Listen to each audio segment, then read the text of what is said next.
Hello everyone, my name is Deepak Bandod and I would like to welcome once again in today's session. आज के इस new session में हम पढ़ेंगे a new topic जिसका नाम है फुटप्रिंट विथआउट फीड बुक से. This is the very interesting chapter about a scientist जिसका नाम है माइकल ग्रिफिन. माइकल ग्रिफिन को दूसरे नाम से भी जाना जाता है, वो है इनविजिबल मैन. माइकल ग्रिफिन जो कि एक newly passed out medical scientist होता है, वो रिसर्च कर रहा होता है फिजिक्स ऑप्टिज्म के ऊपर कि कैसे किसी भी ऑब्जेक्ट को या किसी भी वस्तु या चीज को इनविजिबल किया जाए. इस फॉर्मूले को पाने के लिए, इस इनविजिबिलिटी के फॉर्मूले को पाने के लिए वो पूरी तरह से क्रेजी हो चुका था. एक मिडिल क्लास फैमिली से बिलोंग करता है, उसके पास ज़्यादा कुछ पैसा होता नहीं है क्योंकि उस एक्सपेरिमेंट को वो कंटिन्यू कर सके. जब उसके पास पैसा नहीं होता है उस एक्सपेरिमेंट को कंटिन्यू करने के लिए, जब उसको पैसों की रिक्वायर होती है तो अपने फादर के घर से वो पहली चोरी करता है. ये उसको पता होता है कि ये पैसे चोरी के हैं. जब ये बात उसके पेरेंट्स को पता चलती है तो उसके फादर अपने आप को वो शूट कर लेता है क्योंकि वो इस सदमे को वो बेयर नहीं कर पाता है. दैट मीन्स माइकल ग्रिफिन बहुत ही चिड़चिड़ा व्यक्ति है. हर एक छोटी छोटी बातों पे लोगों को तंग करना, चोरियां करना, और यदि बात आगे बढ़ जाए तो मार देने की कोशिश और साजिश करता है. दैट मीन्स माइकल ग्रिफिन जल्दीबाजी में, उसका कोई इंटेंशन नहीं था, उस केमिकल को वो अपनी बॉडी में वो इनहेल कर लेता है. दैट मीन्स उस केमिकल का, उस इनविजिबिलिटी का फॉर्मूला उसके पास था, लेकिन उसके पास रिवर्स फॉर्मूला उसके पास नहीं था, और हालांकि यही उसकी मौत का कारण भी बनता है. हम सभी ने बहुत बार सोचा है कि जब भी किसी व्यक्ति के पास अचानक से कोई सुपर पावर आ जाए तो हर व्यक्ति हमेशा मानव हित के बारे में, ह्यूमैनिटी कंसर्न, ह्यूमैनिटी वेलफेयर के बारे में सोचता है. लेकिन यहाँ पे माइकल ग्रिफिन क्या करता है, वो अपने उस पूरे वर्ल्ड में अपना साम्राज्य स्टैब्लिश करना चाहता है. दैट मीन्स माइकल ग्रिफिन बहुत ज़्यादा क्यूरियस भी था हर एक चीज़ को पाने के लिए, और इस स्टोरी का ये मेन प्रोटैगनिस्ट भी है, और पूरी स्टोरी इसके ही अराउंड में रिवॉल्व होती है. इस स्टोरी का जो सेकंड कैरेक्टर है वो है थॉमस मार्वल. थॉमस मार्वल ये असिस्टेंट होता है डॉक्टर माइकल ग्रिफिन का. पहले अटेम्प्ट में थॉमस मार्वल माइकल ग्रिफिन को डिनाई करता है कि मैं आपका असिस्टेंट बनना नहीं चाहता हूं, लेकिन माइकल ग्रिफिन इनविजिबल होकर थॉमस मार्वल को अपना असिस्टेंट बनने के लिए मजबूर कर देता है. इस स्टोरी का जो थर्ड कैरेक्टर है वो है मिसेस हॉल. मिसेस हॉल को जेनी हॉल के नाम से भी जाना जाता है. मिसेस हॉल जो कि एक होटल की ओनर है जिसका नाम है coach and horses. Coach and horses ये एक होटल है इपिंग टाउन में. उसके बाद जो सेकंड कैरेक्टर है वो है मिस्टर हॉल. मिस्टर हॉल जो कि जॉर्ज हॉल के नाम से जाना जाता है.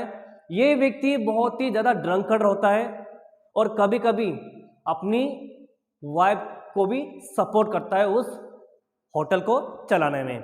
दोनों ही कपल है और ये होटल है कोच एंड हॉर्सेस के ओनर हैं. दैट मीन्स देखा जाए तो मिसेस हॉल, जिसको जेनी हॉल के नाम से जाना जाता है, बहुत ज़्यादा ग्रीडी वुमन होते हैं और हमेशा सोचते कि उनके होटल में पहली बार माइकल ग्रिफिन जाता है इपिंग टाउन में तो उसको अतिथि सत्कार में इतनी ज़्यादा बिजी हो जाती हैं, बिना कुछ इन्वेस्टिगेट किए, बिना कुछ छानबीन किए उसको अपने होटल में उसको शेल्टर देती हैं क्योंकि वो बहुत ज़्यादा ग्रीडी वुमन थी. जब माइकल ग्रिफिन उसको एडवांस में उसको होटल का पैसा देता है तो उस चीज़ को अपने आप में वो अटेम्प्ट कर लेती है. उस स्टोरी का जो फोर्थ कैरेक्टर है वो है टेडी हेनरी.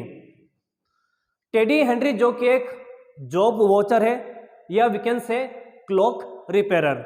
ये वही व्यक्ति है जिसने पहले ही अटेम्प्ट में माइकल ग्रिफिन के ऊपर डाउट किया था कि ये व्यक्ति कोई आतंकवादी है या तो कोई ऐसा व्यक्ति है जो अपने आप को कुछ मर्डर करने के बाद अपनी आइडेंटिटी छुपा रहा है. दैट मीन्स माइकल ग्रिफिन के पास ये व्यक्ति क्या होता है, उसने जल्दीबाजी में जो केमिकल था अपनी बॉडी में इनहेल करता है और उसी के चलते उसकी पूरी बॉडी कंप्लीटली इनविजिबल हो जाती है. यदि वो कपड़े पहने तो कपड़े दिखाई देंगे, लेकिन पहनने वाला व्यक्ति नहीं दिखाई देता है। यदि कोई फूड पार्टिकल बॉडी के अंदर इनहेल करेगा तो जो फूड पार्टिकल दिखाई देंगे, लेकिन उसके दूसरे जो ऑर्गन वो दिखाई नहीं देते हैं। कहीं कीचड़ में चलोगे तो पैरों के निशान अपीयर होंगे, लेकिन चलने वाला व्यक्ति दिखाई नहीं देता है। यदि किसी कुत्ते ने काट लिया, जब ब्लीडिंग होगा तो ब्लीडिंग दिखाई देगी, लेकिन कहाँ से हो रही है क्लियरली दिखाई नहीं देता है। इसीलिए इसका चैप्टर का नाम क्या रखा गया है? फुटप्रिंट विथआउट फीट, पैरों के बिना पैरों के निशान। Now come to the sixth main protagonist, जिसका नाम है mister and missus Bunting. Mister and mister Bunting जो कि एक क्लर्जीमैन होते हैं, एक प्रीस्ट होता है इपिंग टाउन में। ये बहुत ही दयावान व्यक्ति होते हैं और अपनी लाइफ को वो कंटिन्यू करते हैं। एंड नाउ सेवेंथ वन, वो है डॉक्टर कस। डॉक्टर कस जो कि एक प्रोफेशनल डॉक्टर है इपिंग टाउन में, और प्रोफेशनल इनवियस की वजह से माइकल ग्रिफिन को देखने के लिए उस कोच एंड हॉर्सेस नाम के होटल में भी आते हैं, क्योंकि उसको प्रोफेशनल इनवियस होता है, प्रोफेशनल जेलसी होता है। लेकिन क्या करता है माइकल ग्रिफिन? इनविजिबल होकर डॉक्टर कस को पिंचिंग करता है और बेचारा खुद अपनी जान बचाकर वो वहां से भाग जाता है। दैट मीन्स डॉक्टर कस का एक एम्बिशन था कि माइकल ग्रिफिन नाम की चीज है क्या, उसी को देखने के लिए वो उसके होटल में आता है। नाउ एंड लास्ट कैरेक्टर वो है जे जेफर। जे जेफर जो कि एक कांस्टेबल है इपिंग टाउन में। इपिंग टाउन में एक जे जेफर है और मिसेस और मिस्टर हॉल के कहने पर माइकल ग्रिफिन को अरेस्ट करने आता है, लेकिन बेचारा खुद अनकॉन्शियस होकर गिर जाता है और वहां से माइकल ग्रिफिन अपने आप पर इनविजिबल होकर वहां से भाग जाता है। दैट मीन देखा जाए तो एक छोटा सा एक एक्सट्रैक्ट है क्लास 12 की नॉवेल का, जिसका नाम था इनविजिबल मैन, और इस छोटे से एक्सट्रैक्ट का नाम है footprint without feet. That means ये तो था अपना इंपॉर्टेंट कैरेक्टर और कुछ माइनर कैरेक्टर के बारे में। अब मैं आपको स्टोरी बता रहा हूं बहुत ही डीपली अबाउट माइकल ग्रिफिन के बारे में। ये कहानी स्टार्ट होती है एक ऐसे शहर से, और जिस मेडिकल कॉलेज में माइकल ग्रिफिन एक स्टूडेंट होता है, वो रिसर्च कर रहा होता है कि किसी भी चीज या किसी भी ऑब्जेक्ट को इनविजिबल कैसे किया जाए। जब उसके पास अमाउंट नहीं होता है, एक मिडिल क्लास परिवार से बिलोंग होता है, तब उसके पास उस एक्सपेरिमेंट को कंटिन्यू करने के लिए उसके पास पैसा नहीं होता है, तो अपने फादर के घर से वो पैसे चोरी करता है, और बाद में उसके फादर इस सदमे को वो बेयर नहीं कर पाते हैं और अपने आप को वो शूट करके अपने आप को शूट कर लेते हैं। लेकिन हालांकि ये माइकल ग्रिफिन को पता होता है कि ये बहुत ही अलगाव के नाम की चीज है, बहुत ही बैड हैबिट है, लेकिन उसके अंदर जो क्रेजीपन था वो यहाँ पे एंड नहीं हो रहा था। देखा जाए तो माइकल ग्रिफिन के पास उसके पास इनविजिबिलिटी का फॉर्मूला था, लेकिन उसके पास रिवर्स होने का फॉर्मूला नहीं होता है। दैट मीन्स देखा जाए तो माइकल ग्रिफिन बहुत ज़्यादा चिड़चिड़ा व्यक्ति था, हर एक छोटी छोटी बातों पे लोगों को तंग करना, चोरियां करना, और यदि बात आगे बढ़ जाए तो मार देने तक की कोशिश और साजिश करता है, और हालांकि यही उसकी मौत का कारण भी बनता है। दैट मीन्स जब वो लंदन की स्ट्रीट में था, दैट मीन्स देखा जाए तो ये स्टोरी है लंदन की। जब वो लंदन की गलियों में घूम रहा था तो उसके पास ज़्यादा अमाउंट नहीं होता है, और जिस मकान मालकिन के घर में वो जिस लॉज में रह रहा था, उसकी मकान मालिक ने उसको धमकी दी थी, आप यूजलेसली इलेक्ट्रिसिटी का यूज़ करते हो और बहुत ज़्यादा डिस्टर्बेंस भी होते हैं, और किराए पे भी वो टाइम पे पे नहीं करता है, तो उसकी मकान मालिक ने उसको इजेक्ट करने के लिए, उसको धमकी देने के लिए उसको बोलती है। लेकिन बाद में माइकल ग्रिफिन अपने गुस्से का बदला लेने के लिए, अपने आप को रिवेंज लेने के लिए, उसने उस मकान मालिक की का जो मकान था उसको आग लगा देता है, और जाने से पहले जितने भी जो इनविजिबिलिटी का जो फॉर्मूला था और कुछ 3 नोट्स थे, उनको सबसे पहले वो पार्सल कर देता है। एक छोटा सा टाउन था जिसका नाम है ईपिंग। जब वो फायर सेट आउट करने के बाद, उस मकान मालिक के घर को सेट करने के बाद, फाइनली एक प्रकार वो वंडरर बन जाता है। ना भी उसके पास पैसा होता है और ना ही उसके पास कोई घर और शेल्टर होता है, और बिना कपड़ों के वो बके लंदन की स्टोर में घुमा करता है। और बिगिनिंग में अपना हमारा स्टोरी जो स्टार्ट होती है क्लास 10 की, वो स्टोरी है, उस लंदन की गलियों में जब वो घूम चल रहा होता है तो उसके फुटप्रिंट दिखाई देते कीचड़ में, लेकिन चलने वाला व्यक्ति दिखाई नहीं देता है। तो उसी को पीछा कर रहे थे दो बच्चे, लेकिन उन बच्चों से वो इजीली तो एस्केप हो जाता है। जब फाइनली उसको कोई शेल्टर नहीं मिलता है, कोई उसके पास कोई होमलेस वंडर करके घूम रहा आता है, और फाइनली वो डिस्टर्ब होके कहाँ सोचता है कहाँ जाने के लिए, इपिंग टाउन में। इपिंग टाउन में जाने के बाद वो वहाँ पे सबसे पहले मिलता है वहाँ की ऑनर से, जो ऑनर थी मिसेस हॉल।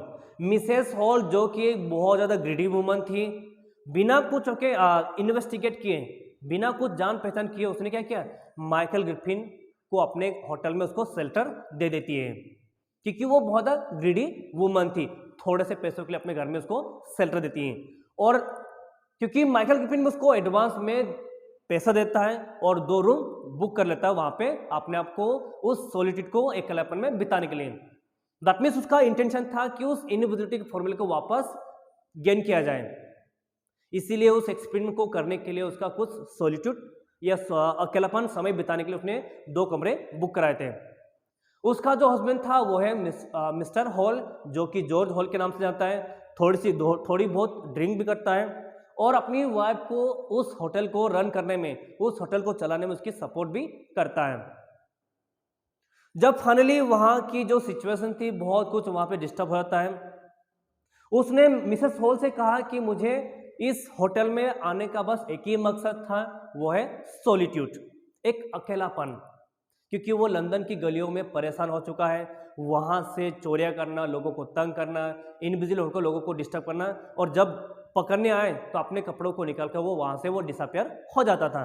वो लोगों से बहुत ज़्यादा इजीली एस्केप हो जाता है जब भी अपने कपड़ों को वो रिमूव कर देता है। और उस समय कड़ाके की ठंड पड़ती है लंदन में, तो वहाँ से बचने के बाद फाइनली वो वहाँ के लोगों से डिस्टर्ब होकर और वहाँ पे जाने का सोचता है इपिंग टाउन में, और वहाँ पे जाकर अपने आप को शेल्टर लेता है।